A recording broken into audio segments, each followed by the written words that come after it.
Tonight on ESPN Soccernet PressPass, the big showdown at Old Trafford. Manchester United and Chelsea split the spoils, but which side has the upper hand in the title race? We'll sort through top-of-the-table clashes in Serie A and La Liga, plus who should be the Golden Ball winner, and Derek Ray's special report on the Romanov revolution at Hearts. It's an absolute joke.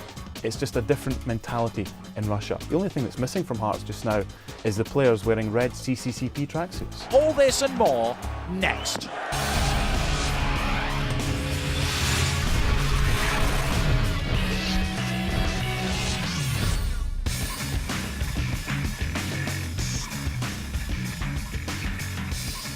Hello there and welcome to PressPass, the football talk show with more bite to it than the English bowling down under. Mind you, that's not much saying much, is it? Derek Ray is back in the pavilion, so in as night watchman, I'm Adrian Healy, ready to produce some tasty deliveries away to my left, Tommy Smith and Janusz Michalek. Well, we start where else with the clash of the Titans in the English Premier League. It was showdown Sunday at the Theatre of Dreams as Manchester United and Chelsea clashed in a top-of-the-table six-pointer. And it was honours even after a 1-1 draw.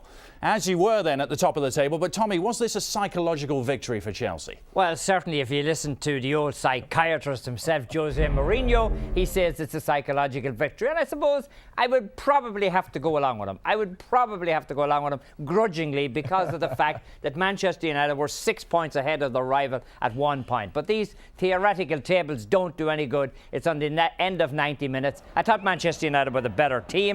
After they took a 1-0 lead, I thought that the game should be won at that stage. You shouldn't allow a team back. And I know Mourinho made great moves and everything. Give me a break. But this was a game Manchester United should not have lost. I'm not sure if they should. And I think tale of two halves once again. I think they did have an opportunity there. Of course, there was a period of time where I thought Manchester United created a little bit clearer chances. I mean, advantage Chelsea for sure as far as possession. I mean, 61 to 39 to go to Old Trafford and do that, that's special. And they weren't even playing well, Tommy. I mean, Chelsea were playing with 9 men. Shevchenko and Ballack really non-existent. The moves at halftime, you knew they were going to come. Perhaps they should have been done. But this is an old story, isn't it? I mean, Shevchenko and Ballack, with all the money that's been paid for them, they're not performing like they should. But that's where the advantage goes to Chelsea, because I don't feel that Manchester United can take their game to the next gear. There's how do we know that Shevchenko and Ballack can take their game to the next gear? No, but we know that. But you know what's going to happen, Tommy? They're not going to play. I think it's going to be Joe Cole. He's got to play from the beginning. I almost miss Damien Duff. I think they were better last year for sure. And Ballack for me and Shevchenko are not delivering. You know what? Put Cole in there and Robin from the beginning. It's a different team. I may be wrong, but I think the problem here is that, Shevchenko arrived and Jose Mourinho did not want Shevchenko. It became a part of the puzzle. He just didn't know where to put him in. He's trying to force him in, and I think it's costing Chelsea. It's costing Chelsea the fact that Abramovich wanted Shevchenko playing. Jose Mourinho doesn't necessarily want him playing. Shevchenko doesn't deserve his place on the team at the moment, the way he's playing, and it's costing Chelsea. I mean, they're quality players. It does take time. No question. It does take time. Look at Drogba. I mean, totally different player now than he was last year. I mean, the confidence finally probably figured the Premiership out. So I think they can. But, when it's so tight and so important, you got to go with players that can deliver. And, of course, we knew at halftime there's going to be, I think everybody watching just said, listen, there's going to be changes in the 45th minute. And, of course, there were. And there were positive changes. And Robin, of course. Yeah, but, I mean, maybe those changes should never have happened. Maybe those changes should have been made when they were picking the team rather than bringing them on at halftime. I mean, we're starting to give some of these guys credit for where I don't think they deserve credit. That Robin should be starting. Very thin bench for Manchester United. Sir Alex Ferguson has to buy offensively. Talking about Fernando Torres, of course, but look at the substitutions. Defenders and midfielders, nobody to come in and take the game to the next gear to make sure they get the 3 points. So much to cover. We'll have to move on. Switching to Italy now, or rather Sicily, for another top-of-the-table clash, this time in Serie A. Palermo were hoping to close in on the leaders, but it was Inter who pulled further ahead with a 2-1 win, the winner coming from Patrick Vieira. Now, remember those banners that Inter fans had in the stadium last year? You only win the games that don't count? Well, maybe they're finally starting to win the games that do count, Janusz. Well, absolutely, they have. And, we've talked about it. I never felt that Palermo was going to be the team. Quietly, we're talking about this big clash, but it's Roma that's coming in. But it is significant, as you see Patrick Vieira delivering. Zlatan Ibrahimovic, I think, got lucky perhaps a little bit on that first goal. But it is significant, Adriano's contribution. Remember, just came back, had a hand in both goals there. And I think, with Crespo, Adriano, this is a good team that now has beaten Palermo away from home and Roma away from home. So credit goes to you. You like Inter before. I didn't. Now I have to Well, I think that into it, Inter are probably going to win it on the field this time. I mean, they've won, the last 2 championships without winning it. And I think this time around, this team now, we talked about Chelsea, this team now are just starting to gel. This team is starting to get it together. This is a good team. I mean, we're talking about quality players. They're starting to put a little bit of a gap on the table. But I think, again, as I said early in the year, Roma are going to be the danger. I said it would come down to Inter and Roma. I think that Roma are starting to put together a little bit of a burst. Maybe with the way things go in Serie A, they can do something about it. They're a good quality team too, who have not played well. I mean, Inter and Roma are 2 teams who haven't played well. Palermo were playing out of their skins. They were way above themselves. They're down here. They were playing up here. I think this is going to level itself out now. It's a 2-horse race. I agree with you. I like Roma in the beginning too. I also like AC Milan. Of course, I was wrong on that front, but still, Inter, and I think there will be another soft patch. We'll see how they react then. And Adriano came back as well. He got the start. To Spain now, where Valencia were unbeaten in 13 months at the Mestalla prior to the big clash with Real Madrid. And it was Raúl who brought that run to an end with the only goal of the game. 1-0 to Real Madrid, just the tonic for the Merengues, but more trouble for Valencia, Tommy. Yeah, there's more trouble for Valencia, and they just didn't play well yesterday. But then again, neither did Real Madrid. I mean, Real Madrid were so fortunate to get 3 points out of this one. I don't think they deserved it. I really don't think they deserve it. I know when you score the winning goal, you deserve it. But the way Real Madrid are playing, I mean, they're really... I mean, Cannavaro yesterday, imagine he had to be taken off. He had to be substituted. He's having all kinds of problems. Thuram played, well, on and off. You know, these guys, all these guys are in the World Cup. I mean, all of a sudden you're saying, where is this guy, that guy? He played in the World Cup. He's not playing well. I mean, Cannavaro is definitely a case of a player who is tired, very tired. Yeah, I don't know about tired. And I'm tired about talking about it, which is even not playing worse. well enough, but I think Valencia did play well enough. The problem was that Angulo had 200% chances that he didn't put away. However, it has to be said that Real Madrid, those are very, very important 3 points. Oh, I mean, huge. It doesn't matter how well you play. You know, there have been times where we've seen Real Madrid playing tremendously, and of course they weren't getting points. And right now with Barcelona, with all those injuries, obviously keeping the pressure up on everybody else, Sevilla and Real Madrid have to keep up. And when you go to Valencia, remember, Valencia hasn't lost at home all season, I think, this year, at least in La Liga, if my memory serves me right. So this was a huge 3 points. Absolutely right. Valencia should have won it just on the strength of Angulo's 2 chances, and they had others as well. I still think when you look at all these players, all these World Cup players that I've just started to mention, Zabrata, Thuram, Cannavaro, they're all suffering. They all have something. There's something just not right with them. Well, meanwhile, Barcelona continue to sweep aside all challengers. Another 4-goal haul in the Primera, this time at the expense of Villarreal. And it included a leading candidate for goal of the season from Ronaldinho. Tommy, I know you saw it.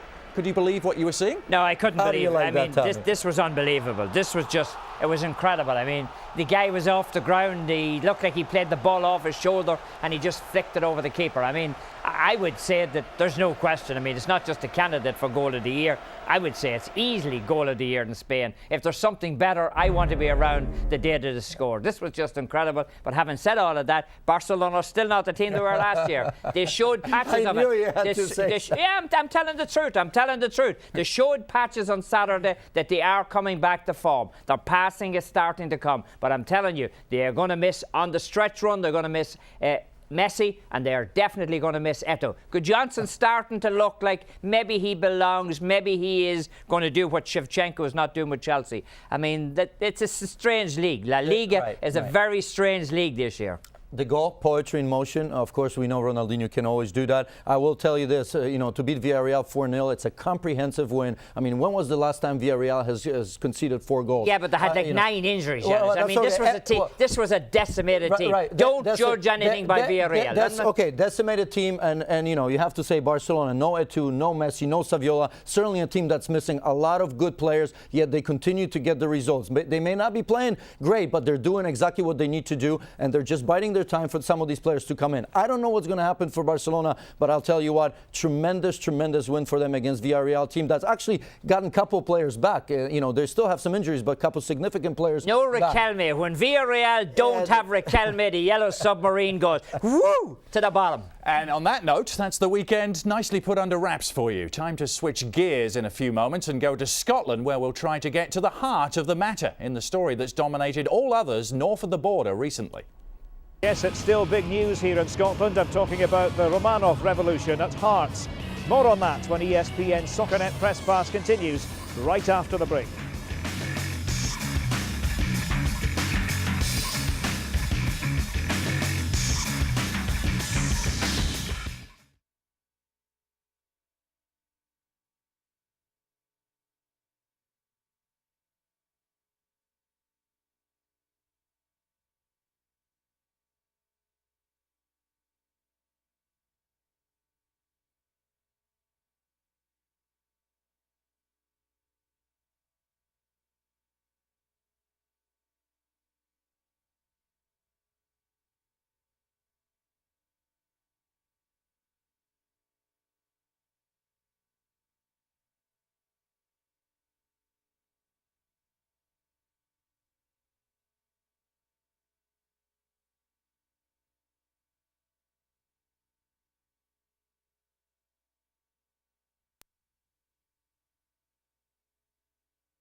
Welcome back. Occasionally on this programme we discuss the so-called Romanov revolution at the Edinburgh club Hearts. But do you really know the full story? The man who usually sits in this chair, Derek Ray, has returned to his native Scotland to find out more.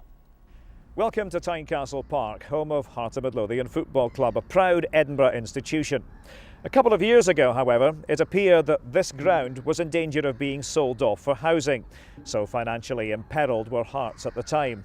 Then, in stepped, rather dramatically, the apparent White Knight, Vladimir Romanov. This former Soviet submarine commander turned business tycoon was no stranger to football. A shareholder in Lithuanian champions Kaunas, Romanov wanted to expand his reach into the UK. The Hearts chairman at the time was the former Member of Parliament, George Fawkes. He seemed very positive about the plans for the future, and he got a very warm welcome, very warm indeed. They were singing his name from the stands to an operatic aria, and he was enjoying it. Romanov spokesman in Scotland, Charlie Mann, says the reasons for his involvement were obvious. Yeah, I mean, he saw the potential within Hearts, and when you go to Tynecastle and it's full, the atmosphere is among the best in the country. So he felt that he could do a lot with the club. He felt that with investment in the club, that he could take it to a level that they hadn't been at in Scotland, and also a level that they could achieve great success, significant success, on a European stage as well. After years of Old Firm dominance, a third way seemed plausible. Under manager George Burley, Hearts rocketed to the top of the SPL in the autumn of 2005. But then came this announcement to stun the Hearts faithful.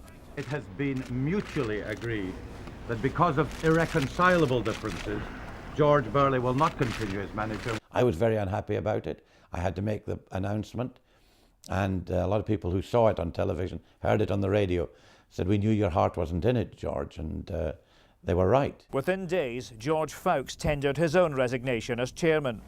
Burley refused to talk, but the suspicion was Romanov wanted to be more hands-on than your average major shareholder. He is involved in everything around the selection and training process, and that includes players that are going to be brought to the club and also players who might be playing in the first team. Now, again, that's probably not unusual in Europe, but slightly unusual in the UK. He says he doesn't pick the team. He says that he listens to the advice of his advisors around that, and then the head coach picks a team and is responsible for the selection of the team. And if you ask George Burley, or if you ask Graham Rix, or if you ask Valdas Ivanauskas, they will also tell you that they picked a team. Graham Rix, who succeeded George Burley as manager, lasted only slightly longer than his predecessor. Working with Rix as director of football was Jim Duffy. Within the UK, it's almost unheard of that anyone can have an influence on first team selection other than the manager. He wasn't strictly picking the team, but he was having quite a strong opinion on certain positions. So if to pick the team, you pick one from 1 to 11. He wasn't picking 1 to 11. He may be picking 2 of the 11 players, but there was certainly a major influence. Rix and Duffy were out, but the revolution was only just starting. Romanov went Lithuanian, turning to former Kaunas boss Valdas Ivanauskas. Amid all the turmoil, Hearts lifted a trophy for the first time in 7 years, the Scottish Cup, and made progress in the league. Ultimately, they had a fantastic season, Hearts. They finished second, the first time a club out with the Old Firm, Celtic and Rangers had finished second for I think around about 20 years. They won the 10th Scottish Cup, so they had an outstanding season, and that's really what the fans wanted. Radio 4th sports editor Mark Donaldson has chronicled the season in the recently published book entitled Believe. The end of season DVD was called Glorious, but also the Romanov Revolution, with a huge picture of Vladimir Romanov on the front of the DVD. It's all about him. There was a small, by the way, Hearts have won the cup in the corner. It's all about him, Vladimir Romanov. Well, tough position for Hearts fans to be in this